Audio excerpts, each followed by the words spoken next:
My name's Tom, and I never thought I'd find myself in this kind of mess after 20 years of marriage. Lisa and I had built what I thought was a strong partnership.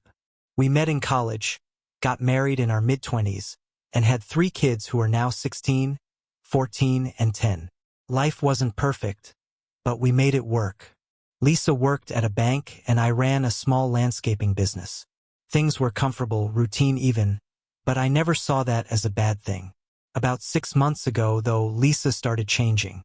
She began staying late at work, claiming she was swamped with end-of-year audits or client meetings that dragged on. At first, I didn't think much of it. I know the banking world can be hectic, but it didn't stop there.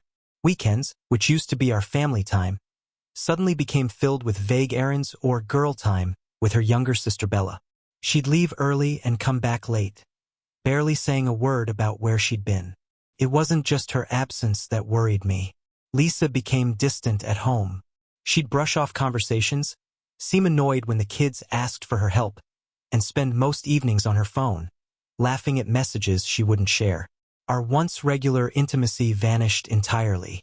I'd lie awake in bed, staring at the ceiling, wondering where my wife, the woman I married, had gone. I tried telling myself it was a phase. Maybe she was stressed. Maybe it was some kind of midlife crisis. But deep down, a nagging voice told me something was wrong. Lisa's absence became more pronounced as the weeks went on. She started spending more time with her younger sister Bella, who had just turned 18. Bella was part of a lively crowd, a mix of boys and girls in their late teens and early 20s.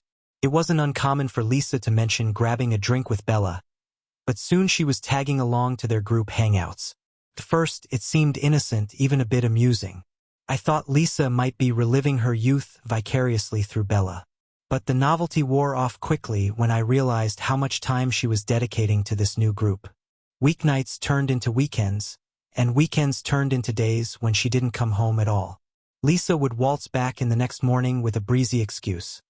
She'd crashed at Bella's place after losing track of time. She always said it with a dismissive wave, as if it were no big deal. But it was a big deal. The kids barely saw their mom anymore.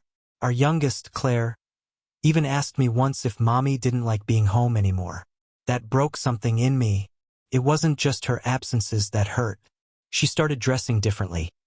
Tighter jeans, brighter tops, and more makeup than she'd worn in years. She'd laugh off my comments about it, saying she just wanted to feel youthful. I tried not to be controlling, but it was hard to ignore the growing gap between us. The household fell entirely on my shoulders. I cooked, cleaned, helped with homework, and tried to keep things as normal as possible for the kids. Lisa didn't seem to notice or care how much pressure I was under. I still wasn't ready to jump to conclusions. I wanted to believe that she was just going through a phase. But something about her energy around Bella's crowd felt off. I couldn't keep ignoring the obvious. One evening, after Lisa came home hours later than she'd promised, I decided to confront her. I waited until the kids were in bed, and when she walked through the door, I was sitting at the dining table, waiting. "Lisa," I started, trying to keep my voice steady. "We need to talk. This isn't working." She didn't even look surprised. Instead, she rolled her eyes and dropped her bag on the counter. "Not this again, Tom. I told you I was with Bella. Why can't you trust me?" I bit back my frustration. "It's not about trust. It's about the fact that you're barely here anymore. The kids miss you. I miss you. It feels like you're living a completely separate life." She sighed dramatically, like a teenager being lectured. "I'm not doing anything wrong. I'm just spending time with Bella and her friends. It's fun. Okay? Sorry if I don't want to sit around at home every night doing the same boring thing." Her words stung, but I pushed on. "Lisa, we're your family. We need you here. Can't you see how this is affecting us?" Her expression hardened, and she crossed her arms. "Oh, so it's my fault now? I'm allowed to have a life, Tom. Maybe if you weren't so stuck in your routine, you'd understand." I stared at her, dumbfounded. I had been ready for defensiveness, but not for outright hostility. "This isn't about me being boring. It's about you disappearing on us, Lisa. About you acting like this family doesn't matter anymore." She waved me off, already walking toward the stairs. "You're overreacting. I'm tired, Tom. We'll talk about this some other time." And just like that, she was gone, leaving me sitting there, stewing in my frustration and hurt. Her dismissal wasn't just infuriating, it was terrifying. Felt like I was losing her, and she didn't even care. After that night, I realized I couldn't handle this alone. If Lisa wouldn't listen to me, maybe her sister Bella could help. Bella was young and impulsive, but she was family, and I thought she might care enough to talk some sense into Lisa. I called Bella one afternoon while Lisa was out. I tried to keep my tone calm, explaining how her sister's behavior was hurting the family. I told her the kids missed their mom and that Lisa's priorities seemed completely out of balance. Bella didn't seem fazed. "Tom, you're overthinking this," she said, her voice light and dismissive. "Lisa's just blowing off some steam. She's been stuck in mom mode for years. Let her have some fun." "Fun is fine," I shot back, struggling to keep my patience. "But this isn't just about fun. She's barely home, Bella. The kids are asking why their mom doesn't want to spend time with them. Do you understand how hard this is for them?" "For me." There was a pause before Bella spoke again, and when she did, her tone was sharper. "Look, Tom, I get it. You're stressed. But Lisa is my sister, and I'm not going to guilt her into anything. She'll come back when she's ready. Just give her space." Her words hit me like a slap in the face. Space. How much more space did Lisa need? She was already practically living a separate life. "Bella," I said carefully, "this isn't just about her taking time for herself. Something isn't right. If you care about her, about this family, you'd help me talk to her." But Bella had already made up her mind. "Tom, she's fine. Just relax. Okay? Things will work out." I hung up feeling even more alone. It was clear Bella wasn't going to help, and worse, she might even be enabling Lisa's behavior. For the first time, I started to wonder if I was being deliberately kept in the dark. Bella's indifference left me no choice. I had to figure out what was really going on myself. Lisa's excuses didn't add up, and her complete disregard for the family couldn't just be chalked up to wanting fun. I started paying closer attention. I'd glance at her phone when she wasn't around, but it was always locked. If I asked about her plans, she'd give vague answers like, "Oh, just meeting Bella and the gang." Her car's mileage seemed suspiciously high, considering she was supposedly just running errands and visiting her sister. One night, when she told me she'd be at Bella's until late, I decided to check for myself. After the kids were asleep, I drove over to Bella's apartment and parked a few blocks away. I waited for an hour, then another, but Lisa never showed. The lights in Bella's apartment were off, and there was no sign of her car. The next day, I casually asked Lisa how her night had gone. She didn't even hesitate. "Oh, it was great. We stayed up late talking. Bella's friends are such a fun group." My stomach turned. She was lying to my face without a second thought. It wasn't long before a new name kept popping up in her conversations. "Logan. Logan said this. Logan did that," she'd mention offhandedly. When I asked who he was, she laughed it off. "Just one of Bella's friends. Don't be jealous, Tom. He's like 20. Her tone was so dismissive that it made me feel foolish for even asking. But the more she talked about Logan, the more uneasy I felt. There was something in the way her eyes lit up when she said his name, something that didn't belong in a wife's casual mention of a friend. That was when I knew I had to keep digging. Whatever Lisa was hiding, it was getting harder for her to conceal, and I was determined to find out what it was. I didn't have to wait long to catch my first glimpse of the truth. One Friday night, Lisa told me she'd be staying out late again with Bella and her friends. By now, I knew better than to take her word for it. Once the kids were in bed, I grabbed my jacket and headed out, determined to follow her. She wasn't hard to track.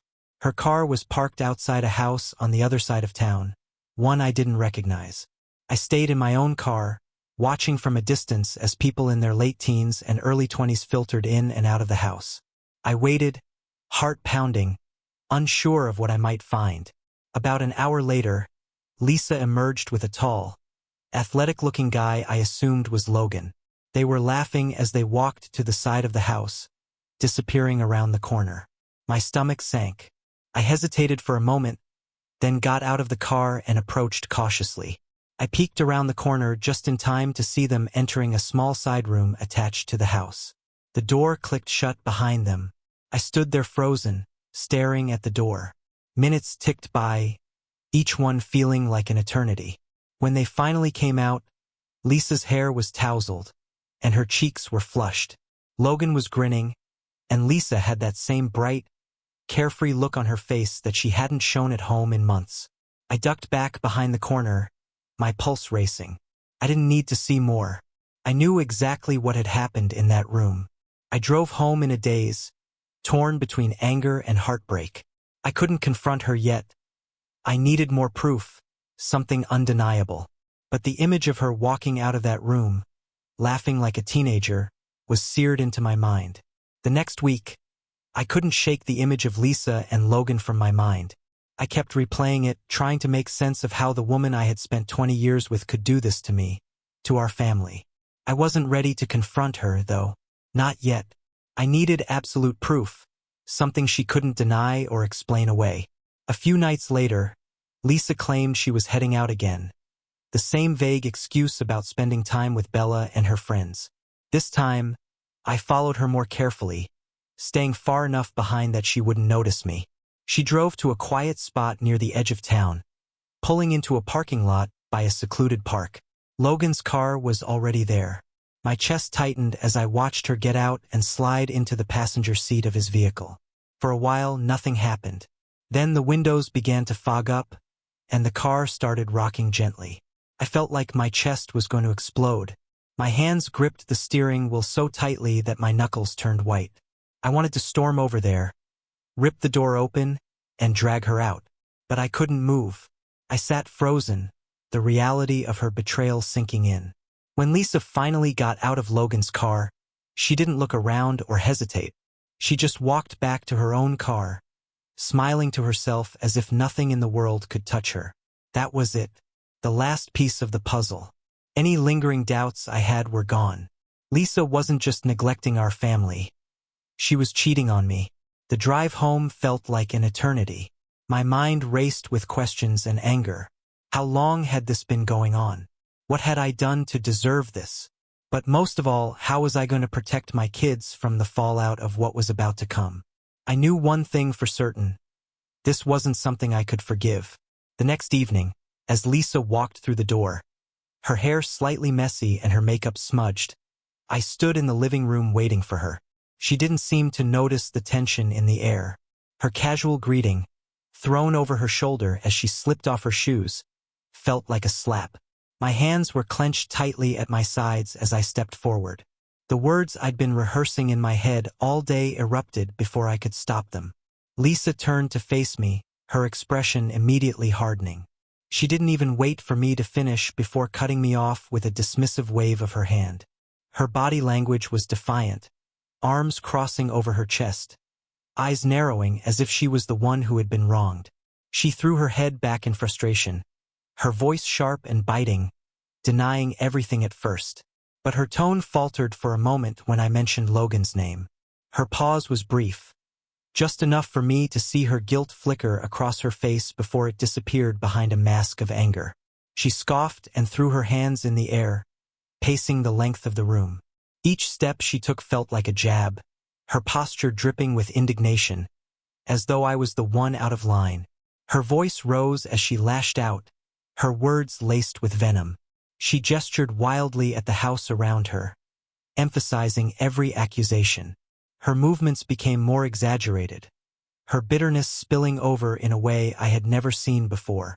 I stood rooted to the spot, my breathing heavy as I listened to her justification unravel into thinly veiled blame.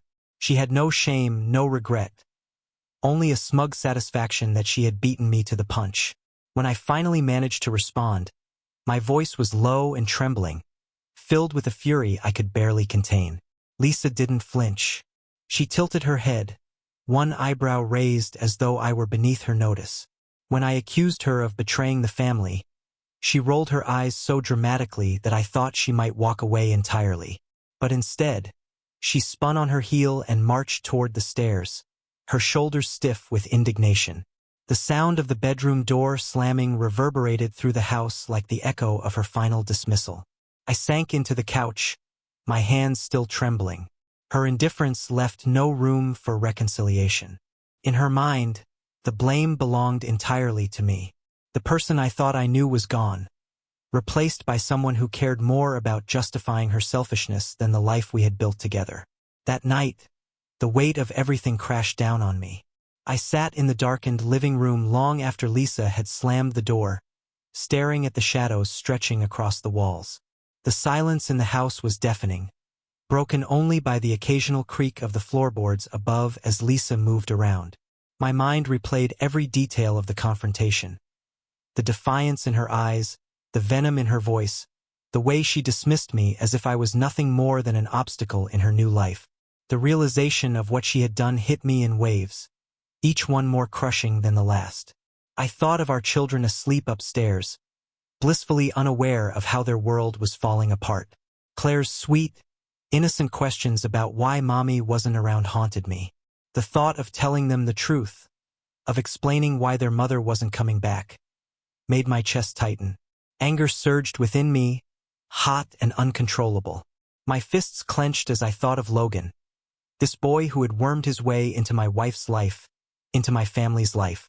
But no matter how much rage I felt toward him, it paled in comparison to what I felt for Lisa. She had made her choices, and in doing so, she had destroyed everything we had built together. The anger gave way to despair.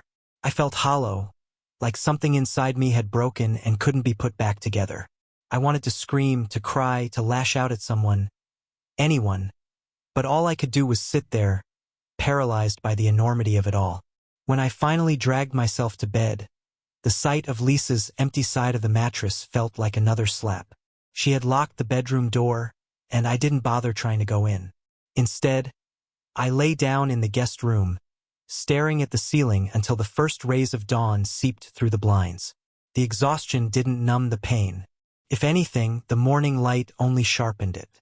The day ahead loomed like a mountain I didn't have the strength to climb. I knew I had to keep going, for the kids, if nothing else, but the thought of facing Lisa again felt unbearable. I was lost in a storm of emotions. Anger, heartbreak, confusion, all swirling together with no way out. But one thing was becoming clear. I couldn't live like this. Something had to change, and fast. By the next morning, I knew I couldn't stay in this limbo. Lisa's betrayal had shattered any trust or respect I had for her, and there was no coming back from that. For the sake of my children and my own sanity, I had to take control of the situation. I spent the day going through the logistics in my mind, mapping out what needed to happen. The kids would come first. No matter what, I wasn't going to let them suffer because of Lisa's choices. They deserved stability, love, and a home that wasn't tainted by this mess. Lisa avoided me all day, shutting herself in the bedroom or stepping out of the house without a word. The space gave me time to plan. My first step was to reach out to a divorce lawyer I knew from a friend's referral. It felt surreal, sitting on the phone discussing custody arrangements and financial strategies, as though I were planning a business deal rather than the end of my marriage. That evening, when Lisa finally came downstairs, I was ready. I stopped her in the hallway, my tone calm but firm. She barely looked at me, but I pressed on, telling her that I couldn't stay in the marriage after what she'd done. Her response was predictably cold, another round of excuses and deflection. I didn't engage. I couldn't waste my energy on another argument. Instead, I told her I was filing for divorce and that I intended to take the kids with me. The words hung in the air, heavy with finality. For the first time, Lisa seemed to falter.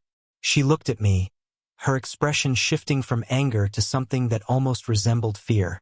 But whatever fleeting emotion I saw was quickly buried under her usual indifference. She shrugged and muttered something about me being dramatic before walking away. I watched her go, a strange mix of relief and sadness washing over me. This was the woman I had spent 2 decades with, the mother of my children. And yet, in that moment, she felt like a stranger. I spent the rest of the night finalizing my plan. I began researching schools in a new country I'd been considering for years, checking on job opportunities and housing options. It felt like a monumental task, but it also gave me a sense of purpose, a light at the end of the tunnel. This wasn't just about escaping Lisa's betrayal. It was about building a new life, one where my kids could thrive and where I could finally find peace. Once my decision was made, I realized I needed to secure my children's future and protect them from any fallout Lisa might try to create. I wasn't just ending the marriage. I was preparing to leave everything behind and start fresh. Lisa worked at the bank, which meant I knew a lot about her finances. Over the years, we'd maintained joint accounts, but she also had her own private accounts. Using access I still had, I transferred a significant portion of the money into a separate account in my name, ensuring I could cover the cost of our relocation and the kids' needs. It wasn't revenge, it was survival. The next step was Lisa's job. I called her workplace and informed them of our impending move. I didn't give details, just enough to suggest she'd be leaving the company soon. I knew how her bosses operated, efficiency over loyalty, and it wasn't long before she was quietly let go. Lisa noticed the changes almost immediately. When she tried to withdraw money and saw the balances depleted, she confronted me. Her voice was shrill as she accused me of sabotaging her, of trying to ruin her life. I stayed calm, explaining that I was ensuring our kids were taken care of, something she clearly hadn't prioritized in months. She didn't take it well. The shouting escalated, her words venomous as she hurled every insult she could think of. But I stood my ground, knowing that every decision I'd made was for the children. That weekend, I packed up our essentials and prepared for the move. The kids were confused but excited when I explained that we were going to start over in a new country. They didn't ask too many questions about their mother, and I didn't offer more than necessary. I told them we'd talk about it when the time was right. The day we left was strangely quiet. Lisa wasn't home, likely out with her precious group of friends, and I didn't bother leaving a note. As I locked the door for the last time, I felt a wave of finality. This was it, the end of one life and the beginning of another. We boarded the plane that evening, and as the city disappeared beneath the clouds, I felt a strange mix of grief and relief. Lisa had made her choices, and now I was making mine. My focus was on the future, on giving my kids a stable, happy life. Relocating to a new country was both daunting and exhilarating. I chose a city that offered good schools, a promising job market, and a safe environment for my kids. We landed late at night, exhausted but full of nervous energy. As we stepped off the plane, I felt a glimmer of hope for the first time in months. The first weeks were a whirlwind. I secured a job managing a landscaping team, using my experience to negotiate a decent salary. The kids adjusted surprisingly well, diving into their new school routines and making friends faster than I had anticipated. Their laughter around the dinner table felt like a gift, proof that I'd made the right choice. We found a modest apartment in a quiet neighborhood. It wasn't fancy, but it was ours. I let the kids help decorate their rooms, and their excitement over picking out curtains and posters filled the place with warmth. Slowly, the shadows of the past began to fade. The absence of Lisa was glaring at first, but as the days turned into weeks, her presence in our lives felt more like a distant memory. The kids didn't ask about her often, and when they did, I kept my answers simple and honest. Mom made some choices that weren't good for our family. We needed a fresh start. I spent my evenings working on our new home, fixing little things here and there to make it feel more personal. It became a therapeutic routine, painting walls, assembling furniture, organizing the space. Each completed task felt like a small victory, a step toward reclaiming a life free from betrayal. One night, as I tucked my youngest, Claire, into bed, she looked up at me and smiled. "I like it here, Dad. It feels happy." Her words hit me with a bittersweet pang. We had lost so much, but in her eyes, we were gaining something even more valuable: peace. Despite the upheaval, I began to feel a sense of pride. I had pulled my family out of a toxic situation and given my kids a chance to thrive. There were still challenges ahead, but for the first time in a long time, I felt ready to face them. It wasn't long before word of Lisa's situation reached me through mutual acquaintances. The story, as I heard it, was as chaotic as I'd expected. She had stayed with Logan, the same 20-year-old who had been the catalyst for our family's collapse. They had moved in together not long after I left, but the arrangement was far from the exciting life she had imagined. Financially, she was struggling. Losing her job at the bank had hit her hard, and Logan's sporadic part-time work didn't come close to covering their expenses. Lisa, who had always prided herself on her independence and lifestyle, was now living hand-to-mouth. The most shocking rumor, though, was about her pregnancy, or rather, her surrogacy. Desperate for money, Lisa had allegedly signed up to be a surrogate mother. The thought made my stomach turn. This was the woman who had once mocked my hard work for being too routine, and now she was renting out her body to make ends meet. Her connection with our children was non-existent. Lisa had reached out a few times during the first year, mostly through emails and brief messages, but the kids showed little interest in responding. They were still processing the betrayal in their own ways, and I didn't push them. From what I gathered, Lisa hadn't made any real effort to fight for custody or reconnect with them. Perhaps she knew it was a lost cause, given how little time she had spent with them in the months leading up to our separation. Hearing about her life didn't bring me the satisfaction I thought it might. If anything, it left me feeling hollow. Lisa had destroyed our family for a fleeting, selfish thrill, and now she was reaping the consequences. It wasn't justice, it was just sad. Still, I refused to let her downfall define us. My focus remained on the future I was building with my kids. They were thriving, and I wasn't about to let the shadow of Lisa's mistakes darken what we were creating. The life we had now wasn't perfect, but it was ours, and that was enough. This concludes the story's core. Let me know if you'd like additional reflections or further details.